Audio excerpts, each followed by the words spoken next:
Welcome back to cowdemy.com, you guys, for another deep dive.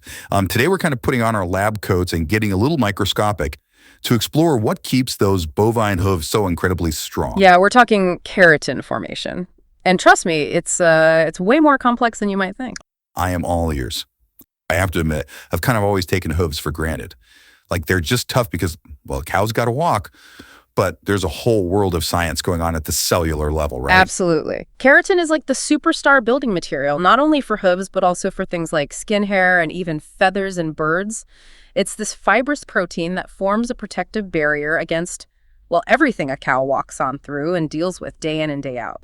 Okay, so it's not just about being hard, it's about being like a shield against the elements too. So how is this super shield created? Through a fascinating process called keratinization.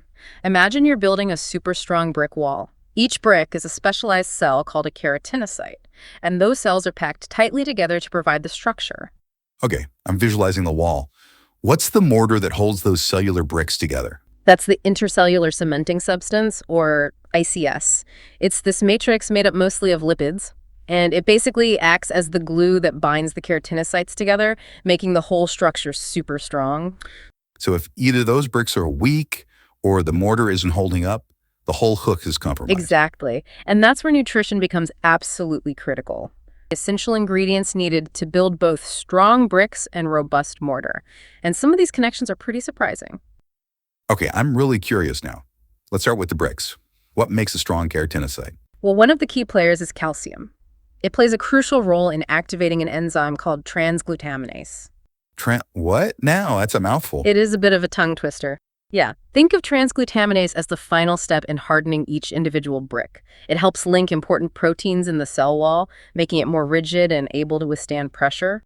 So if a cow isn't getting enough calcium, those keratinocytes might not be reaching their full strength potential. Exactly, and this is especially critical in early lactation when cows are already under immense pressure to produce milk, a process that requires a lot of calcium. So if their diet isn't meeting those increased calcium demands, it could absolutely contribute to weaker hooves and increase the risk of lameness. Wow, I never thought about it like that. So calcium is vital, but I'm guessing it's not working alone, right? What other minerals are part of this hoof building team? You're absolutely right. Calcium needs its teammates. And one of the most versatile players on this team is zinc. Well, zinc is a bit of a multitasker. First, it's essential for activating certain enzymes that drive those critical processes within the keratinocytes, keeping things running smoothly. Okay, so zinc is keeping the cellular machinery well-oiled. What else? It's also involved in forming what are called zinc finger proteins. Think of them as the foreman on the construction site, making sure the right cells are being created at the right time. They're involved in cellular differentiation, basically the process that tells an immature cell what its specialized job is going to be. So zinc helps ensure that we're getting enough of those tough keratinocytes and that they're forming correctly. Right. Got it. So zinc is involved in making strong cells, making sure we have enough of them, and protecting them from damage. That is a busy mineral. What about copper? How does that contribute to hoof health? Copper is essential for activating another key enzyme called thiol oxidase. Now, this enzyme is responsible for creating super strong bonds between certain amino acids within the keratin filaments. Hold on, coming back up for a second. Amino acids, those are the building blocks of protein, right? Exactly. Keratin is a protein, and proteins are made up of chains of amino acids linked together in a specific order. Okay, got it. So copper helps create strong bonds between those amino acids and the keratin. Precisely. These bonds are called disulfide bonds, and they're what give the hoof its amazing tensile strength.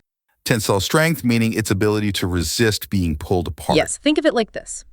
The keratin filaments are like tiny ropes, and those disulfide bonds are like the knots that hold the strands together. The more knots, the stronger the rope, right? Okay, that makes sense. So if a cow is deficient in copper, what happens? Are those ropes weaker? Exactly.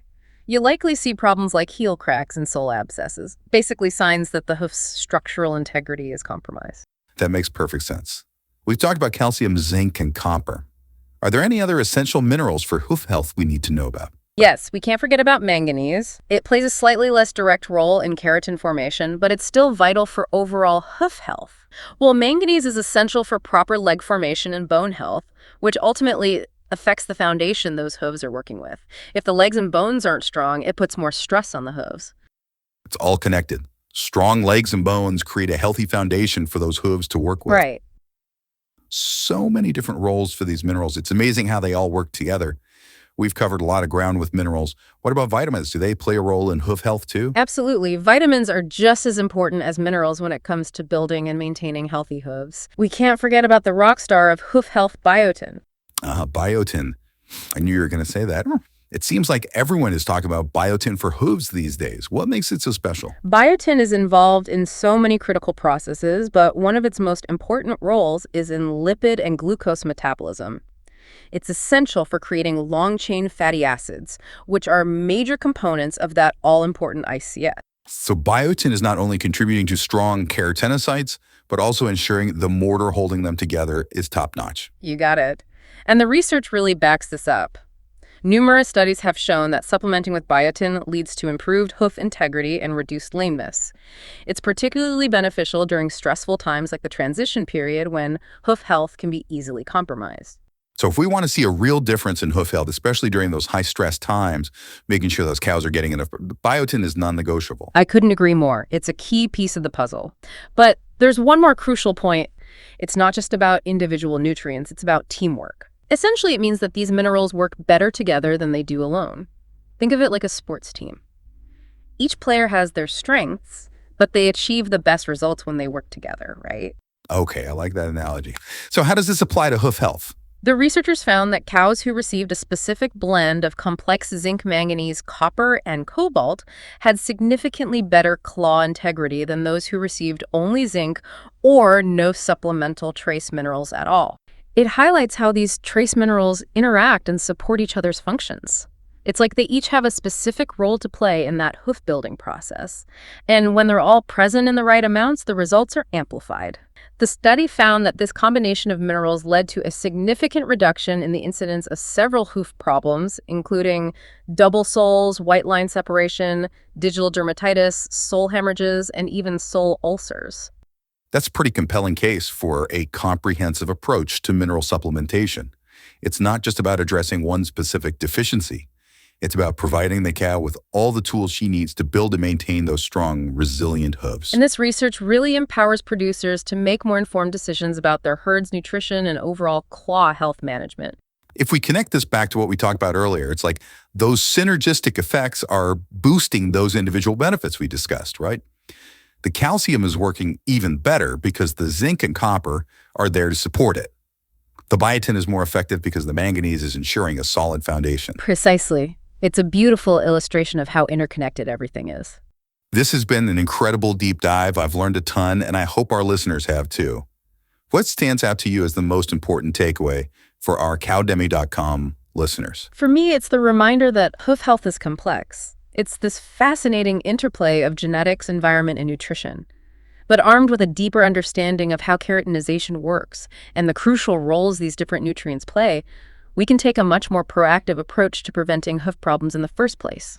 It's about empowering dairy producers to make informed decisions about everything from mineral supplementation to managing stress, especially during those critical periods like the transition phase. Absolutely. And remember, this is just the tip of the iceberg when it comes to bovine hoof health. There's always more to learn, more research to explore.